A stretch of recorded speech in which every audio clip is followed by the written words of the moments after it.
Hey guys স্বাগতম two গোপন blog. আজি আপোনালোকৰ মাজত আমি গীতা পাঠ কৰিম বুলি আহিছোঁ আমাৰ নামঘৰতে। আৰু ইয়াতে যদি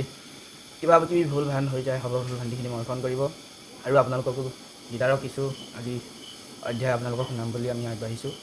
যদি ভিডিঅ'টো ইয়াতে ভাল লাগে তেনেহ'লে এটা বন্ধুক লাইক কৰিব আৰু বন্ধু বান্ধৱসকলৰ মাজত শ্বেয়াৰ কৰি দিব। তো বলক আমি ভিডিঅ'টো আৰম্ভ কৰিম। নয় যিটো শুদ্ধ চিত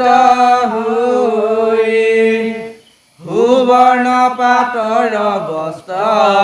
ভুজ দৈৱ চায় প্ৰীতি হেতু পৰমাত্মা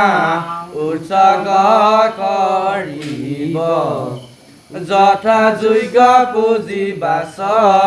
ককহন্তু শিৱ সুবৰ্ণ সহিতে বস্ত্ৰ দ্ৰব্য দিব দান বাচ কৰ তুষ্টে প্ৰীতি হুৱে ভগৱান উতনিদ গতি শুনি উকৰি কি গণ অৰ্জুন আগত স্বয়ং কহে নাৰায়ণ গীতা পাঠ শেষ ইটো পাঠ যে কৰিব তেৱেহে পাঠৰ ফল সিজন লভিব গীতা পাঠ কৰি যদি মাহাত্ম্য নপৰে বৃথাত সিজন গীতা পাঠ কৰি মৰে মাহাত্ম্য সহিতে গীতা পঢ়ে কিবা শুনে লভয় পৰম গতি শ্ৰোতা বক্তা জনে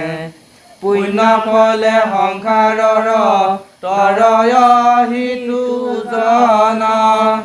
অৰ্থ শুনি মাহাত্ম্যকে কৰিলে শ্ৰৱণ শুনা সৰ্বজন ইটো মাহাত্ম্য